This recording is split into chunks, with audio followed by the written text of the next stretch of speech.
Meski kasus hukumnya sudah lama inkrah, Ketua Umum Solidaritas Merah Putih yang merupakan relawan Jokowi, Sylvester Matutida, tidak kunjung ditahan Kejaksaan Negeri Jakarta Selatan. Apa yang membuat Sylvester bisa melenggang bebas selama 5 tahun sejak Mahkamah Agung menjatuhkan vonis 1,5 tahun penjara dalam kasus pencemaran nama baik yang dilakukan Sylvester terhadap Wakil Presiden ke-10 dan ke-12 Yusuf Kala? Saya akan membahasnya bersama dengan mantan jaksa, Jasman Panjaitan, dan pakar hukum pidana, Asmi Syahputra. Selamat malam, Pak Jasman, Pak Asmi. Selamat malam.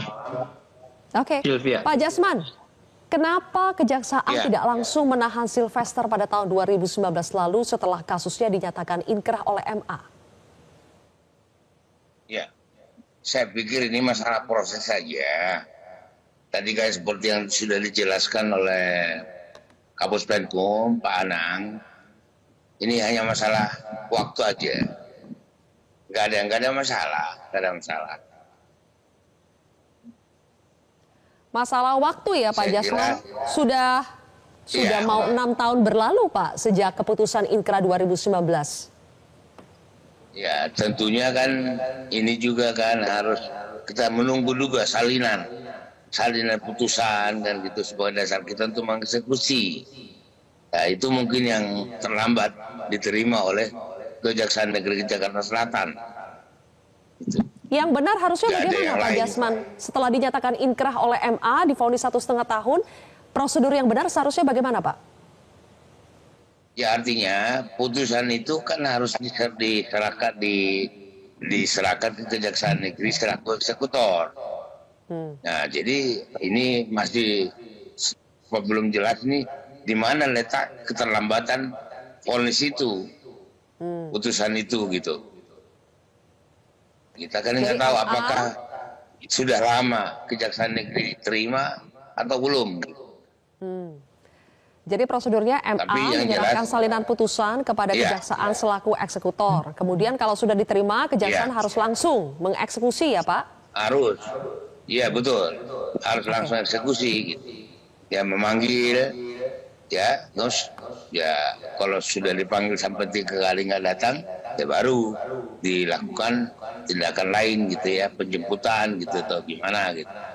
Baik, berarti harus gitu, ditelusuri lebih jauh. Sebetulnya letak masalahnya itu ada di MA yang terlambat menyerahkan salinan putusan atau sudah diserahkan tapi tidak dieksekusi. Nanti kita coba cari tahu lebih jauh. Pak Asmi, sebetulnya apakah hukum memang membolehkan seorang terpidana yang kasusnya sudah berkekuatan hukum tetap tapi tidak ditahan? Oh, tentu tidak. Batasannya kita sudah punya surat edaran Mahkamah Agung tahun 1983 SMA 21 itu rata-rata putusan itu kalau sudah dibacakan itu 7 hari atau paling lama 14 hari itu harus dikirimkan salinan putusan. Terus karena itu adalah berkekuatan hukum tetap karena sebuah peristiwa pidana itu adalah putusan, maka mengacu ke dalam pasal 1 angka 6 Kitab Undang Hukum Acara Pidana maupun pasal 270 Kitab Undang Hukum Acara Pidana itu adalah domain daripada jaksa untuk melaksanakan sepanjang keputusan itu sudah berkekuatan hukum tetap. Mengingat keputusan ini dalam kasus ini sudah selesai, putusan Mahkamah Agung nomor 287 itu diputuskan 20 Mei 2019. Tidak ada alasan sebenarnya untuk menyatakan pengadilan tidak mengirimkan, gitu loh. Ini anomalinya ada di mana? Kalau bom waktunya kalau kita lihat karena tugas pengadilan sudah selesai ataupun tugas majelis hakim yang sudah memutuskan. Karena perkara ini kan dari 15 Mei 2017 sampai diputuskan di Mahkamah Agung itu 20 Mei 2019. 2 tahun rentangnya sudah. Tapi ini kan persoal karena memang bentuk putusannya mengacu pada 193 Kitab Undang Hukum Acara Pidana adalah putusannya berbentuk pemidanaan, maka tugas jaksa untuk mengeksekusi sebagaimana perintah daripada KUHAP maupun Undang-Undang Kejaksaan. Jaksalah satu-satunya yang berwenang untuk itu. Jadi ini adalah bom waktu buat jaksa. Kalau hari ini ada panggilan 4 Agustus tahun 2025 berarti ada persoalan lain yang berkaitan tentang non-hukum. Ini bukan non-hukum, berarti ada keadaan lain yang harus kita telisik lebih dalam atau kita identifikasi. Apakah ada keberpihakan, ataukah ada birokrasi yang lama, atau ada intervensi politik yang mungkin bisa saja terjadi karena sebagaimana kita ketahui dalam penelitian-penelitian, hambatan eksekusi itu kalau orang tidak melarikan diri, kalau orangnya itu masih ada, maka persoalan-persoalan ini yang harus menjadi serius bagi kita. Mungkin ini Mbak Jilva menurut saya catatan kecil sementara. Berarti Pak Asmi sebetulnya tidak ada alasan logis, tidak ada alasan hukum yang bisa menjelaskan fenomena ini ya. Menurut Anda ini pasti alasannya non-hukum? Oh tentu, karena memang regulasinya sudah jelas. Apa alasan jaksa? 270 KUHP jelas. Undang-undang kekuasaan kehakiman juga jelas memberikan kepada jaksa. Undang-undang kejaksaan sendiri dalam pasal 30 ayat 3 juga menyatakan jaksa sebagai satu-satunya. Kalau kita lihat surat edaran Mahkamah Agung tadi menyatakan begitu ada putusan itu ada 7 sampai 14 hari. Ini dalam keadaan normal ya. Makanya saya bilang dalam keadaan yang anomali ini kenapa? Karena regulasinya udah berarti ada tekanan dong kepada lembaga kekuasaan kehakiman dan kejaksaan tidak melaksanakan, padahal undang-undang menyatakan itu harus dilakukan gitu loh. Perintah dan kehendak undang-undang jelas menyatakan itu. Berarti kan persoalannya bukan persoalan yuridis. Ada kedekatan sesuatukah atau ada campur tangan kekuatan sesuatukah? Ya kalau kita tidak mau jujur, sampai kapan kita ingin meluruskan bangsa ini gitu loh. Saya sekali lagi pandangannya akademis gitu loh. Dan kita bisa lihat sandingkan, biasanya jaksa dalam keadaan normal bisa kok eksekusi penjahat-penjahat yang katakanlah yang kita bisa lihat pelaku-pelaku yang melakukan kejahatan atau pelaku-pelaku yang sudah dijatuhkan hukuman, bisa kok jaksa sebulan 2 bulan katakanlah, walaupun 7 hari 14 hari ada, katakanlah dia mau menyampaikan kepada keluarganya dulu, mau menyiapkan dirinya dulu, antara 1-2 bulan sampai 3 bulan. Ini kalau sampai 6 tahun ada apa? Coba lihat aja dalam masa rentang apa ini. Jangan-jangan ada campur tangan sesuatu yang non-hukum. Begitu Mbak Sylvia. Ya wajar kita bertanya ya, sampai 6 tahun tidak dieksekusi ada apa? Kembali lagi ke Pak Jasman, kita ingin berprasangka baik tentunya bahwa harusnya penegakan hukum kita dilakukan secara profesional dan tidak bisa diintervensi oleh siapapun. Nah untuk menjelaskan ini Pak Jasman, apa kira-kira alasan yang logis yang mungkin bisa menjadi landasan buat kejaksaan tidak juga mengeksekusi Sylvester sampai saat ini? Masih adakah kemungkinan alasan logis tersebut selain karena intervensi? Saya tidak melihat itu ada suatu alasan lain, kecuali kalau misalnya seperti yang disampaikan oleh Pak Asmi tadi, apabila kejaksaan sudah menerima salinan putusan yang telah berkekuatan hukum tetap, maka kejaksaan negeri setempat wajib hukumnya untuk mengeksekusi putusan itu. Maka kita perlu menelusuri ini, apakah sudah dikirimkan Mahkamah Agung ke Kejaksaan Negeri Jakarta Selatan selaku pihak eksekutor. Jadi kita positive thinking aja dulu. Jadi tidak ada niatan apapun. Kalau saya melihat dalam kasus ini nggak ada.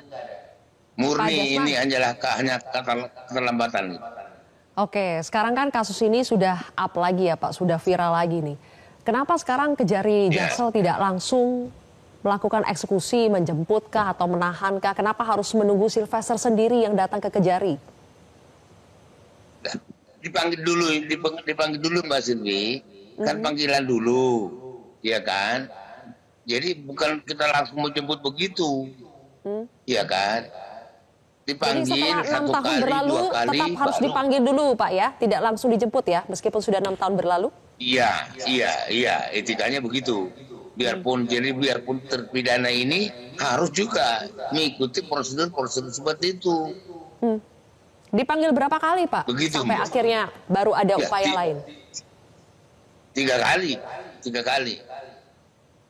Setelah 3 kali tidak datang baru bisa dilakukan penangkapan gitu. Oke, jadi masih harus dipanggil sampai 3 kali dulu ya. Pak Asmi, balik lagi ke Anda. Apakah karena alasan klaim dari Sylvester yang menyatakan dia sudah berdamai dengan Pak JK, apakah alasan itu bisa menghapuskan soal putusan inkrah yang dijatuhkan MA itu? Tentu tidak, karena berdasarkan pada putusan, apa amar putusan yang disebutkan dalam putusan tersebut. Kalau kita menelah, kalau dalam putusan tersebut bentuknya adalah pemidanaan, maka harus dijalankan ke dalam lapas tentunya kan lembaga permasyarakatan. Jadi tergantung amar dalam putusan tersebut. Karena amar dalam putusan tersebut adalah penjatuhan pidana ya seharusnya dijalankan. Jadi hal lain tadi itu adalah mungkin ya berkaitan tentang nilai-nilai kemanusiaan, nilai keadilan, kedekatan seseorang pelaku atau orang pernah mencederai sesuatu ya sah-sah saja, tapi adalah esensinya kepada putusan hakim itu sendiri. Selanjutnya saya ingin menambahkan tadi apa yang disampaikan oleh Pak Jasman, tentunya seharusnya kalau dalam keadaan begini sudah rentang 7 atau 6 tahun katakanlah, kejaksaan juga harus sebenarnya bisa lebih mempercepat. Saya sih mendorong kepengennya kejaksaan biasanya juga bisa berani membuat surat perintah pelaksanaan putusan. Jadi kirimkan saja surat pelaksanaan perintah pelaksanaan putusan, mengingat sudah 6 tahun gitu loh. Jadi bukan lagi dalam kapasitas undang mengundang, karena ini adalah dalam rentang yang lama, supaya ada kepastian. Biasanya kejaksaan bisa mengeluarkan SP3P untuk itu gitu loh. Jadi surat perintah pelaksanaan putusan itu disertai dokumen, misalnya tadi disampaikan oleh Pak Jasman, salinan putusannya atau dokumen-dokumen terkait. Terus selanjutnya biasanya jaksa akan koordinasi teknis kepada kepolisian, kepada lapas dan segala macam atau hal lain. Terus bisa melakukan pelaksanaan eksekusi dan cukup melakukan selanjutnya melakukan berita acara terhadap eksekusi tersebut. Saya kira ini yang seharusnya dilakukan kalau kita mau menegakkan hukum secara adil. Tapi kalau misalnya ini adalah berkaitan ternyata tidak mau kita diakui karena hari ini cukup terbuka, ngapain aja 365 hari dikali 6 tahun gitu loh. Ya, itu adalah waktu yang panjang. Mau ngeles apa sih? Saya kira kita ngaku aja deh kalau kita salah, keliru gitu. Itu adalah bagian pada manusiawi. Bahkan sewaktu kita tidak mau mengakui salah dan keliru, yaitu kita mendegradasi kita bahwa kita bukan manusia gitu. Terlalu sombong kita. Jadi mungkin ya menurut saya lagi-lagi ini adalah pandangan akademis. Ya kita harus mereformasi yudisial dong gitu loh. Jadi jangan lagi ada intervensi, bisa jadi kan apakah ini kejaksaan bisa diintervensi, pengadilan bisa diintervensi, tapi kan pengadilan udah selesai itu tugasnya. Dalam hal ini sudah membuat putusan pengadilan, lagi-lagi ya masalahnya bom waktunya ada di teman-teman di lembaga kejaksaan. Kenapa ini sampai 6 tahun yang tidak selesai? Dan sekali lagi saya kira ini adalah pengawasan masyarakat atau dorongan masyarakat yang hari ini bersama-sama kenapa tidak dilaksanakan putusan terhadap penjatuhan penghukuman pidana dimaksud. Baik, Pak Asmi. Gitu, Mbak Sylvia. Ya, terima kasih. Dan terakhir kepada Pak Jasman sebagai mantan jaksa, apakah Anda sepakat kepada Pak Asmi supaya tidak berlarut-larut karena sudah 6 tahun juga dipercepat saja prosesnya, tidak perlu menunggu memanggil 3 kali baru kemudian upaya penjemputan paksa, tapi dipercepat prosesnya. Apakah Anda sepakat itu, Pak Jasman? Sepakat ya, bahwa memang harus ya proses sidang ini atau proses pidana ini harus dipercepat. Persoalannya seperti tadi, apakah sudah diterima oleh Kejaksaan Negeri Jakarta Selatan vonis ini?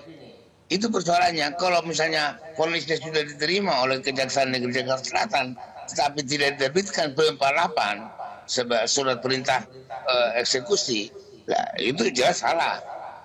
Jaksa Agung Muda Pengawasan bisa melakukan pemeriksaan kepada jajaran di Kejaksaan Negeri Jakarta Selatan. Nah, ini yang harus diteliti di mana letak keterlambatannya. Dan enggak gitu. Oke, kita harap ada klarifikasi yang lebih jelas ya terkait dengan duduk masalah ini. Terima kasih, Pak